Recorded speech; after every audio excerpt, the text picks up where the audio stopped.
দীর্ঘ প্রতীক্ষার পর আজকে ঢাকা বিশ্ববিদ্যালয় প্রশাসন ডাকসু নির্বাচন কমিশন আজকে তফসিল ঘোষণা করেছে। আমরা আসলে দীর্ঘদিন আজকে 5 আগস্টের পরে 1 বছরের কাছাকাছি সময় চলে এসেছি। তো 1 বছরে আমাদের বাংলাদেশের যে ছাত্র সংসদ নির্বাচন সেটা অকার্যকর ছিল ফ্যাসিবাদী আমলে, 2019 ব্যতিক্রম ছিল। এছাড়া বাংলাদেশে কোনো শিক্ষা প্রতিষ্ঠান ডাকসু ছিল না বা চাকসু রাকসু এগুলা দীর্ঘদিন ধরে হচ্ছে না।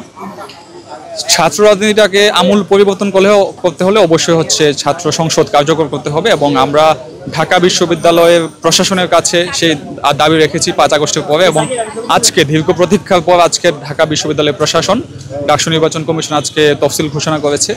তো আমাদের দলের যে পক্ষ থেকে বাংলাদেশ গণতান্ত্রিক ছাত্র সংসদ ঢাকা বিশ্ববিদ্যালয়ের পক্ষ থেকে আমরা একটা গণতান্ত্রিক চর্চা করতে চাই। শুরু থেকেই আমরা ডাকসু নিয়ে শুরু থেকে আশাবাদী ছিলাম এবং ডাকসুর মাধ্যমে ছাত্র রাজনীতির ইতিবাচক পরিবর্তনের পক্ষে আমরা শুরু থেকে কাজ করছি।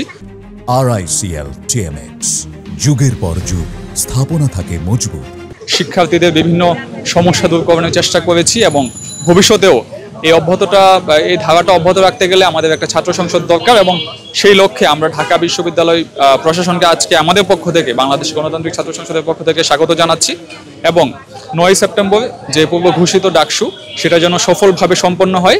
এবং এই ডাকসুর মাধ্যমে আমরা আশা করব বিগত যে ফ্যাসিবাদী আমল ছিল বিগত 15 বছরে, সেই ফ্যাসিবাদী আমলের যে ছাত্র রাজনীতি, আসলে এটা ছাত্র রাজনীতি ছিল না, এটা ছিল একটা রাজনৈতিক দলের দখলদারিত্বের রাজনীতি। আমরা সেই দখলদারিত্বের রাজনীতি ক্যাম্পাসে আর চাই না। আমরা চাই শিক্ষার্থীদের সরাসরি ভোটের মাধ্যমে, শিক্ষার্থীদের যে ভোট তারা আমাদেরকে এবং যাকে পছন্দ হবে, যাকে মনে হবে যে তাকে এই ঢাকা বিশ্ববিদ্যালয়ের শিক্ষার্থীদের জন্য প্রয়োজন, তাকে ভোটের মাধ্যমে গণতান্ত্রিক চর্চার মাধ্যমে এই ভোটদানের প্রক্রিয়ার মাধ্যমে সবাই ক্ষমতায় আসবে এবং আসার পর শিক্ষার্থীদের যে ম্যান্ডেট ঢাকা বিশ্ববিদ্যালয়ে 43,000 শিক্ষার্থী সেই ম্যান্ডেট অনুযায়ী কাজ করবে।